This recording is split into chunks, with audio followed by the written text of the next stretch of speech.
சாமந்தி சீரியல் நாளைக்கான எபிசோடில் என்ன நடக்க போகுதுன்னு ரொம்ப சூப்பரான ஒரு ப்ரமோ ரிவ்யூ பார்க்கலாம் வாங்க. என்னோட ரிவ்யூ பிடிச்சிருந்தால் லைக் பண்ணுங்க.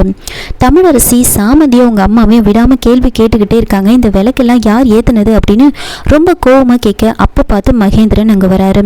இந்த விளக்கெல்லாம் நான் தான் ஏற்றுனேன் அப்படின்னு சொல்ல, என்னது நீங்கள் ஏற்றுனீங்களா அப்படின்னு ஷாக் ஆகி தமிழரசி கேட்க, ஆமாம் உனக்கு தான் இந்த பூஜை எல்லாம் பிடிக்காதுல, இன்னைக்கு ரத சப்தமி, உனக்கு அதை பற்றிலாம் எங்கேருந்து தெரிய போகுது, இந்த பூஜை பண்ணால் ரொம்ப நல்லது, அதனால தான் நானே இதெல்லாம் பண்ணு அப்படின்னு சொல்கிறாங்க.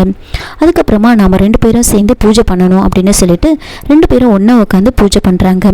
அப்போது அந்த தட்டில் அந்த ஆரத்தை மேலே வந்துட்டு பூவெல்லாம் போட்டு மறைச்சிருக்கிறதுனால தமிழரசி அதை பார்த்துருக்க மாட்டாங்க. அந்த பூஜையெல்லாம் பண்ணி முடிச்சதுக்கப்புறமா வந்துட்டு தமிழரசி அங்கேருந்து வந்து போயிடுவாங்க. அப்போ சாமந்தி மகேந்திரன் பின்னாடியே போயிட்டு அவருக்கு தேங்க்ஸ் சொல்லலான்னு போகிறாங்க. நீ எதுவும் சொல்லணும்னு அவசியம் இல்லைம்மா, நீ எதுக்காக இதெல்லாம் பண்ண அப்படின்னு எனக்கு நல்லாவே தெரியும் அப்படின்னு சொல்ல, தெரியுமா என்ன தெரியும் அப்படின்னு கேட்க, நீ பின்னாடி இருந்த துளசி செடி எடுத்துகிட்டு வந்து முன்னாடி வச்சு பூஜை பண்ணும்போதே உனக்கு எந்த அளவுக்கு கடவுள் பக்தி இருக்குது அப்படின்னு நான் புரிஞ்சுக்கிட்டேன். இன்றைக்கி நல்ல நாள், நீ பூஜை பண்ணலான்னு ஆசைப்பட்டிருக்கேன், ஆனால் இந்த மாதிரி பூஜை பண்ணுறதெல்லாம் தமிழரசிக்கு சுத்தமாக பிடிக்காது, அதனால தான் அந்த விளக்கெல்லாம் நான் தான் ஏற்றினா அப்படின்னு சொல்லி சமாளிச்சிட்டேன் அப்படின்னு சொல்கிறாங்க. ஆமாம் அந்த படிக்கத்தை பற்றி உனக்கு எப்படி தெரியும், கரெக்டாக சொல்லிட்டேன் அப்படின்னு சொல்ல, அது நான் காலேஜில் படிச்சிருக்கேன் அப்படின்னு சொல்ல, அப்படியா நீ படிச்சிருக்கியா அப்படின்னு கேட்க, ஆமாம் படிச்சிருக்கேன், எனக்கு படிப்புனா ரொம்ப பிடிக்கும் அப்படின்னு சொல்கிறாங்க. சரி, இந்த அளவுக்கு உனக்கு படிப்பு மேலே ஆர்வம் இருந்திருக்கு, ஆனாலும் இந்த வீட்டுக்கு நீ வேலைக்காரியாக வந்திருக்குன்னா உனக்கு ஏதோ ஒரு பெரிய கஷ்டம் இருந்திருக்கும் தான் நினைக்கிறேன் அப்படின்னு சொல்கிறாங்க. உடனே தமிழரசியா சாமந்தி வந்து அமைதியாக இருப்பாங்க. இப்போது நீ எதுவும் சொல்லணும்னு அவசியம் இல்லை, உனக்கு எப்போவாவது என்கிட்ட ஏதாவது சொல்லணும்னு நினச்சா என்கிட்ட வந்து சொல்லு அப்படின்னு சொல்ல, ரொம்ப தேங்க்ஸ் சார் அப்படின்னு சாமந்தி வந்து சொல்லிட்டு அங்கேருந்து வந்து போகிறாங்க. இன்னொரு பக்கம் வந்துட்டு சாமந்திக்கு ரோஜா வந்து கால் பண்ணி பேசலாம் அப்படின்னு யோசிக்கிறாங்க. இவங்க அந்த வீட்டை விட்டு கிளம்புனாங்களா இல்லையா அப்படின்னு யோசிச்சுக்கிட்டு சாமந்திக்கு கால் பண்ணுறாங்க. ரோஜாவோட கால் வந்ததுமே சாமந்தி பயப்படுறாங்க.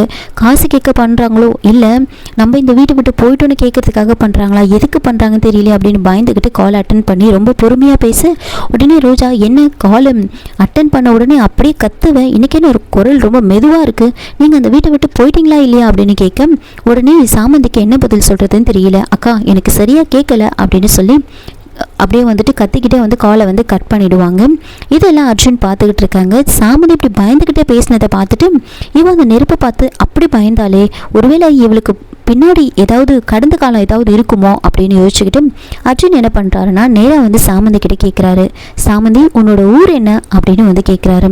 உடனே சாமந்தி என்ன திடீர்னு கேட்குறீங்க அப்படின்னு சொல்ல, இல்லை நான் அதை பற்றி கேட்கவே இல்லை, அன்னைக்கு நீ நெருப்பை பார்த்து வர பயந்தியா, அதான் உனக்கு கடந்த காலம் ஏதாவது இருக்குமா அப்படின்னு யோசிக்கிறேன். ஆமாம் உன்னோட ஊர் என்ன அப்படின்னு கேட்க, அன்றைக்கி நீங்கள் காரில் எங்களை ஏற்றிட்டு வந்தீங்கல்ல அதுதான் எங்களோட ஊர் அப்படின்னு சொல்கிறாங்க. அங்கே 2-3 ஊர் இருந்துச்சு அப்படின்னு கேட்க, 2-3 ஊர்லாம் இல்லை, நீங்கள் எங்கேருந்து ஏற்றிட்டு வந்தீங்களோ அதுதான் எங்களோட ஊர் அப்படின்னு சொல்ல, சரி அந்த ஊருக்கு ஒரு பேர் இருக்கும்ல அந்த பேர் சொல்லு அப்படின்னு கேட்குறாங்க. இங்கே பாருங்கள் எதுக்கு நீங்கள் இப்படியெல்லாம் கேட்டுட்ருக்கீங்க அப்படின்னு சாமந்தி சொல்லி சமாளிக்கிறாங்க. சரி உனக்கு உங்கள் அம்மா மட்டும்தானா, வேறு யாருமே கிடையாதா அப்படின்னு சொல்ல, இப்போதைக்கு எனக்கு எங்கள் அம்மா மட்டும்தான், எங்கள் அம்மாவுக்கு நான் மட்டும்தான் அப்படின்னு சாமந்தி சொல்கிறாங்க. சரி உனக்கு அக்கா தங்கச்சி தம்பி இப்படின்னு யாருமே கிடையாதா, உன் கூட பிறந்தவங்க யாருமே கிடையாதா அப்படின்னு கேட்க, ஏன் இதெல்லாம் கேட்டுட்ருக்கீங்க, அன்றைக்கி காரில் ஏறும்போது உனக்கு யாராவது இருக்காங்களா அப்படின்னு கேட்கல, வீட்டில் கொண்டு வந்து விடும்போது யாராவது இருக்காங்களான்னு கேட்கல, இப்போ மட்டும் ஏன் இதெல்லாம் கேட்டுக்கிட்டு இருக்கீங்க, இங்கே பாருங்கள் இப்போதைக்கு நான் எந்த பதிலும் சொல்ல மாட்டேன், நீங்கள் என்ன கேட்டாலும் என்கிட்ட இருந்து பதில் வராது, அப்புறம் பதில் கிடைக்கல அப்படின்னு நீங்கள் ஃபீல் பண்ணக்கூடாது, என்கிட்ட எதையும் நீங்கள் கேட்காதீங்க, சில கேள்விகளுக்கு பதிலே கிடையாது அப்படின்னு சொல்லிட்டு சாமந்தி அங்கேருந்து வந்து போயிடுவாங்க. நாம் வேணும்னே இதெல்லாம் கேட்டுட்டோமோ, இதெல்லாம் கேட்டிருக்கக்கூடாது அப்படின்னு அர்ஜுன் யோசிச்சுக்கிட்டு இருக்காங்க. இன்னொரு பக்கம் ஆஃபீஸில் வந்துட்டு ரோஜாவோட பர்த்டேக்காக நிறைய பொக்கே வந்து வச்சுருப்பாங்க. அப்போது ஆதவ் வராரு, அந்த பொக்கேவெல்லாம் பார்க்குறாரு. பார்த்துட்டு என்ன இது இன்னைக்கு ரோஜாவோட பர்த்டேவா, யார் இதெல்லாம் பண்ணுது அப்படின்னு கேட்க, உடனே ரோஜாவோட ஃப்ரெண்டு வந்து சொல்கிறாங்க, தெரியல சார் யாரோ ரோஜாவோட ஃபேன்ஸுன்னு சொல்லிட்டு இதெல்லாம் அரேஞ்ச் பண்ணிவிட்டு ரொம்ப நேரம் ரோஜாக்காக வெயிட் பண்ணிவிட்டு போயிட்டாங்க அப்படின்னு சொல்கிறாங்க.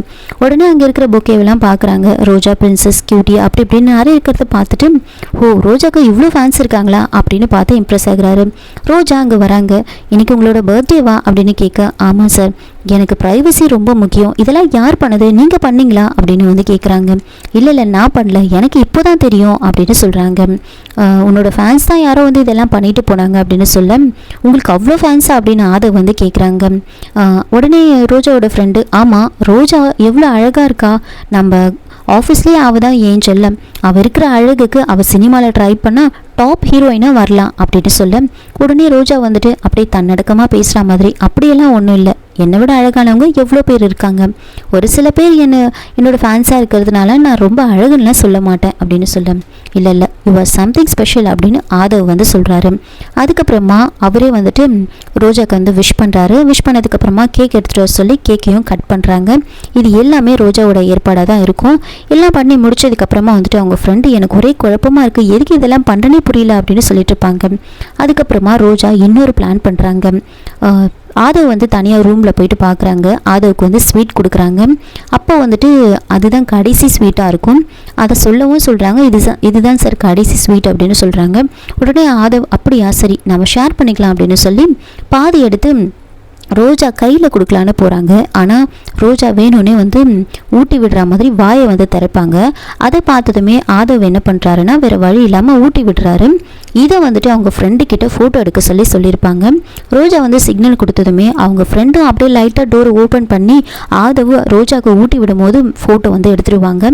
ஃபோட்டோ எடுத்ததுக்கப்புறமா அவங்க ஃப்ரெண்ட் அங்கேருந்து போயிடுவாங்க. அதுக்கப்புறமா ரோஜா ஆதவ்கிட்ட ஒரு ரெக்வஸ்ட் வைக்கிறாங்க. இன்றைக்கி என்னோடய பர்த்டே, நான் வந்து ஒரு பார்ட்டி வந்து அரேஞ்ச் பண்ணியிருக்கேன் பப்பில், நீங்கள் கண்டிப்பாக வரணும் அப்படின்னு சொல்ல, எனக்கு இந்த பப்புக்கெலாம் கல்ச்சர்லாம் எனக்கு சுத்தமாக பிடிக்காது, அதுக்கு எனக்கு பழக்கமும் இல்லை அப்படின்னு சொல்ல, எனக்கு தெரியும் உங்களுக்கு அதெல்லாம் பிடிக்காதுன்னு, ஆனால் நான் என்னோடய ஃபேன்ஸையோ இல்லை ஆஃபீஸ் ஸ்டாஃபையோ கூப்பிடல, உங்களை மட்டும்தான் கூப்பிடுறேன் அப்படின்னு வந்து சொல்கிறாங்க. அப்படியா, ஏன் அவங்களெல்லாம் நீ கூப்பிடல, என்ன மட்டும் கூப்பிடுற அப்படின்னு கேட்க, அதுக்கு ரோஜா வந்துட்டு, என்னோட டைமை நான் தேவையில்லாதவங்களுக்காகலாம் நான் செலவு பண்ண மாட்டேன், நான் வேஸ்ட் பண்ண மாட்டேன், என்னை பொறுத்த வரைக்கும் நான் ஒரு செலிப்ரேஷன் பண்ணுறேன் அப்படின்னா அதில் கண்டிப்பாக ஒரு செலிப்ரிட்டி இருக்கணும், என்னோட செலிப்ரிட்டி நீங்கள் தான், என்னோட பர்த்டேக்கு நீங்கள் வந்தால் மட்டும்தான் அது ஸ்பெஷல் டேவாக இருக்கும் அப்படின்னு சொல்கிறாங்க. அப்படின்னு சொன்னதுமே வந்துட்டு சரி ஓகே நான் அந்த பர்த்டே செலிப்ரேஷனுக்கு வரேன், பப்புக்கு வரேன் அப்படின்னு சொல்லி ஒத்துக்கிறாங்க. உடனே ரோஜாவுக்கு ரொம்ப சந்தோஷமாயிடுது. இதோட இந்த ப்ரோமோ வந்து முடிச்சிருக்காங்க. என்னோட ரிவ்யூ பிடிச்சிருந்தா லைக் பண்ணுங்கள், மறக்காமல் சப்ஸ்கிரைப் பண்ணுங்கள். தேங்க்யூ.